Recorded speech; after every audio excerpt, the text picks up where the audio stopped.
చేస్తున్నారు.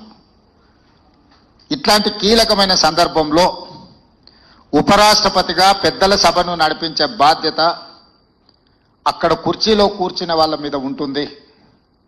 ఈరోజు ఓటును కాపాడాలన్నా, ప్రజాస్వామ్యం పరిరక్షించబడాలి అని అంటే ఆ కుర్చీలో గౌరవప్రదమైన వ్యక్తులు డాక్టర్ బాబాసాహెబ్ అంబేద్కర్ గారి పట్ల సంపూర్ణమైన విశ్వాసం ఉన్న వాళ్ళ కుర్చీలో ఉంటే ఈరోజు పేద ప్రజలకి దేశంలో న్యాయం జరుగుతుంది. అందుకు 100% జస్టిస్ సుదర్శన్ రెడ్డి గారు సరైన వ్యక్తి. వారికి ఉన్న విశేషమైన అనుభవం, సుదీర్ఘంగా నాకు తెలిసి 53 సంవత్సరాలు వారు ఈ రాజ్యాంగం పట్ల, న్యాయం పట్ల న్యాయవాదిగా, జస్టిస్గా, లోకాయుక్త చైర్మన్గా వివిధ హోదాలలో వారు ఎక్కడున్నా కూడా రాజ్యాంగం యొక్క స్ఫూర్తిని తప్పకుండా వారు పనిచేసినారు. ఈరోజు వారిని గెలిపించాల్సిందిగా మీ అందరికీ వేదిక మీద నుంచి, ముఖ్యంగా తెలుగు రాష్ట్రాలలో ఉన్న రాజకీయ పార్టీల అధ్యక్షులకు, పార్టీలకు, పార్లమెంట్ సభ్యులకు నేను ప్రత్యేకంగా విజ్ఞప్తి చేస్తున్నా. आज पत्रकार मित्रों, तेलंगाना हैदराबाद शहर में जस्टिस सुदर्शन रेड्डी को बधाई देने के लिए बहुत सारे लोग यहां पर हाजिर हुए. सीपीआई, सीपीएम, मेरे साथी मंत्री लोग, एमपी, एमएलसी, एमएलए और तेलुगु परिवार सब इधर हाजिर हुए. जस्टिस सुदर्शन रेड्डी उपराष्ट्रपति चुनाव में जो लड़ रहा है, हम सब लोग उनके मदद देने के लिए इधर हाजिर हुए.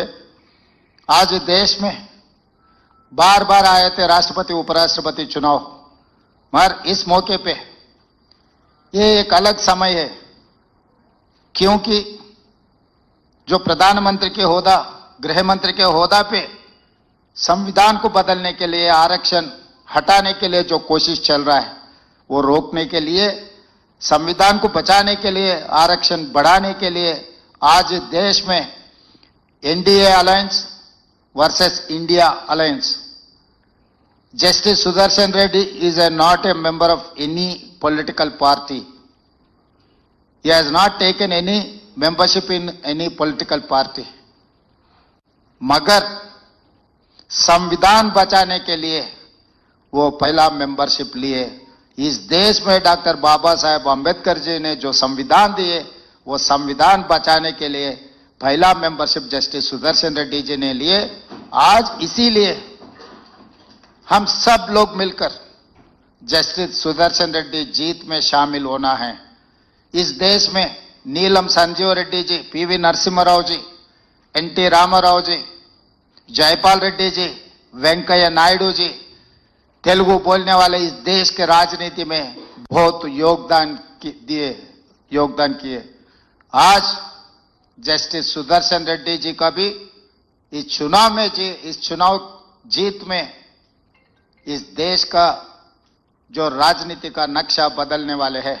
इस देश में वोट चोरी से चुनाव जीतने वाले कुछ लोग हैं, तो 18 साल को वोट देकर नौजवान इस देश का एमएलए, एमपी को इस देश प्रधानमंत्री, मुख्यमंत्री को चुनाव करने के लिए मौका दिया हुआ है राजीव गांधी जी ने.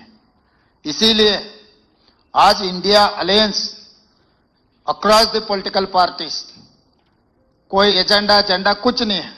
जस्टिस सुदर्शन रेड्डी जी के लिए कोई पार्टी नहीं है. उनका पार्टी है संविधान बचाने का पार्टी. ना कांग्रेस, ना कम्युनिस्ट, ना किसी पार्टी से उनको कोई लेना देना नहीं है. उनका जिम्मेदारी इतना ही है, 50 साल से वही काम करते हैं. आज भी उनका जिम्मेदारी वही उठाने के लिए वो तैयार हो गए, संविधान को बचाने के लिए. ये संविधान बचाए तो इस देश को बचा सकते हैं, नहीं तो इस देश में इस देश को खतरा आने वाले है. ये क्योंकि गृह मंत्री अमित शाह जी ने सुप्रीम कोर्ट जस्टिस को पकड़कर, आप एक naxalite, Naxalism is one philosophy, it is not any individual. If you don't like any philosophy, you can argue, you can win, but you cannot finish, you cannot, आप गोली नहीं मार सकते. ऐसा कुछ चीज देश में नहीं हो सकता है. सबको बचाने के लिए Subscribe us and press the bell icon for more interesting updates.